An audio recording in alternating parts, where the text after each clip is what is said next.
What's the worst financial decision you ever made? When I was 18, I started dating this girl I had just met. A couple of months in, things were going well, and I was always at her place hanging out with her and her roommate. One day, she came home crying because she lost her job. I comforted her and told her I would step up and pay her rent and stuff while she found a new job and got back on her feet. Mind you, I worked as a cashier at a fast food place. Well, 2 whole years went by while she never found a job, so I'd say financially supporting someone because I felt bad about her situation was the worst financial decision I've ever made. I've bought not 1, not 2, but 3 Maserati products. With depreciation curves close to the worth in the auto industry, it's pretty much objectively a bad financial decision. It's been great for my soul and life satisfaction though, and I do not regret it. Investing in an EV startup which turned out to be a borderline scam by the guy at the head of it.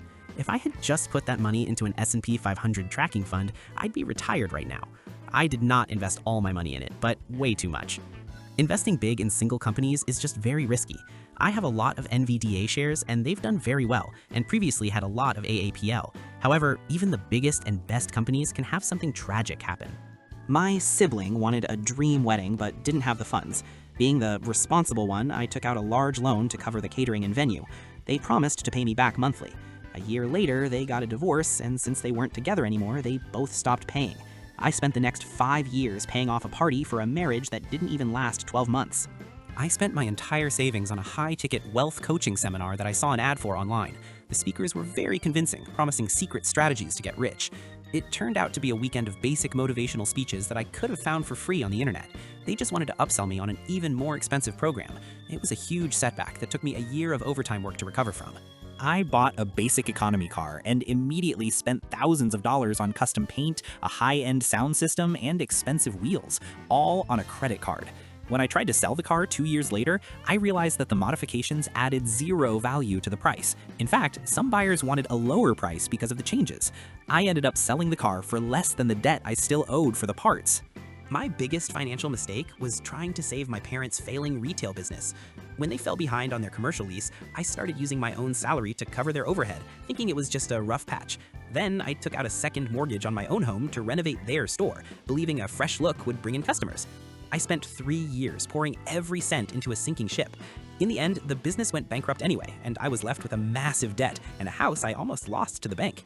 I learned that you cannot fix a broken business model with emotional loyalty and borrowed money. Fresh out of college with my first high-paying job, I felt invincible. To look the part, I signed a lease for a European luxury SUV that cost 40% of my monthly take-home pay. But it didn't stop there. I bought a designer wardrobe on credit cards and started frequenting expensive restaurants to keep up with my coworkers. I was living a millionaire lifestyle on an entry-level executive salary. When the economy dipped and my bonuses were cut, the whole house of cards collapsed. I had no savings, maxed out cards, and a car I couldn't afford to fuel. It took me 4 years of living in a tiny studio and eating basic meals to pay off the debt from just 18 months of showing off. I had a childhood friend who was always a visionary. He approached me with an idea to flip old houses. He had the expertise and I had the credit score and the initial capital. I signed for a huge construction loan, trusting him to manage the contractors. However, he was disorganized and overpaid for materials, and the project dragged on for twice the estimated time. While the house was sitting half-finished, the housing market cooled down.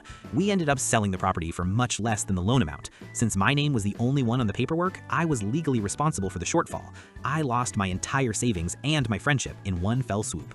I fell for the idea that any degree is a good degree and took out nearly 6 figures in private student loans to attend an out-of-state private university for a major I wasn't even sure about. I didn't research the average salary for my field or the interest rates on my loans. By the time I graduated, my monthly loan payments were higher than my rent.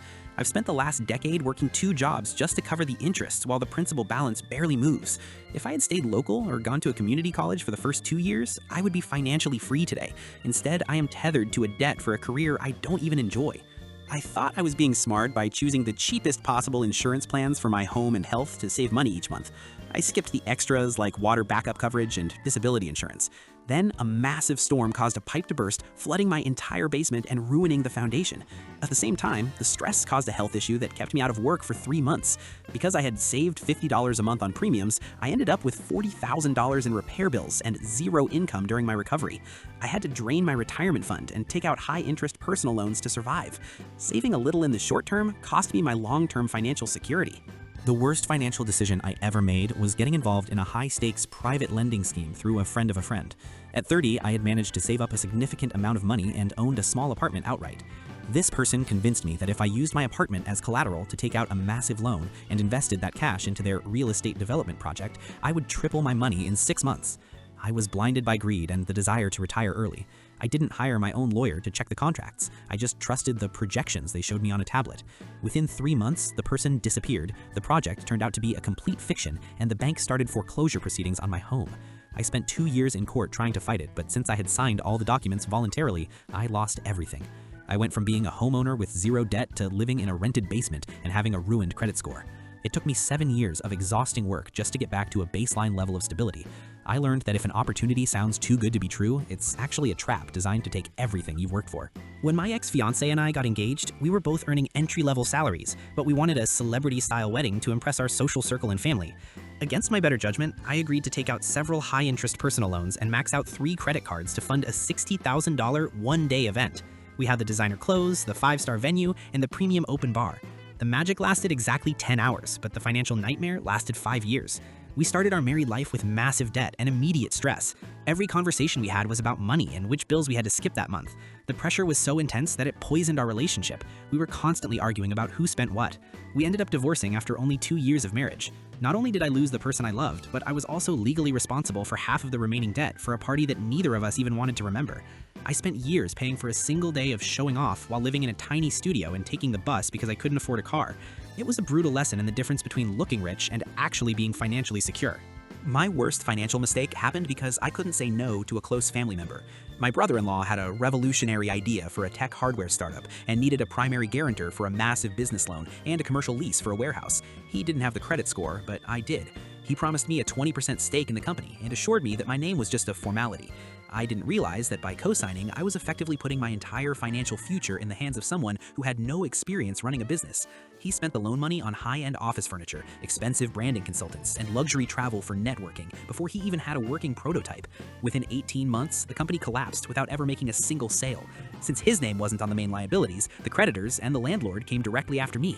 They garnished my wages and placed a lien on my assets. I had to work 80 hours a week for years, sacrificing my health and my own retirement savings to pay off someone else's vanity project. It destroyed my relationship with my sister and taught me the hardest lesson of all: never sign your name on a debt that you aren't prepared to pay in full yourself, regardless of who is asking. The absolute worst financial decision I ever made was moving to an expensive European city for a master's degree without a solid financial plan. I was convinced that the prestige of an international degree would automatically lead to a high-paying job. I took out a massive private loan to cover my living expenses, assuming I could easily work part-time. However, the academic workload was so intense that I couldn't keep a job, and the cost of living was double what I had researched online. Instead of admitting defeat and going home, I started using credit cards to pay for basic necessities like groceries and rent. By the time I graduated, I was $80,000 in debt with no immediate job offers because the local market was saturated. I had to move back into my parents' basement at 26, working a minimum wage job while my loan interest grew faster than I could pay it off. I spent the next 8 years of my life just trying to get back to zero. I realized that a fancy degree is a liability, not an asset, if you have to bankrupt your future just to obtain it. My biggest financial disaster happened when I joined a private investment club organized by a charismatic colleague. They claimed to use a sophisticated algorithmic trading strategy for stocks and foreign exchange. At first, the returns were incredible. I was seeing 10% growth every month on paper. Feeling like I was missing out on a once-in-a-lifetime opportunity, I withdrew my entire 401k retirement fund, paid the massive tax penalties, and handed all the cash over to this group.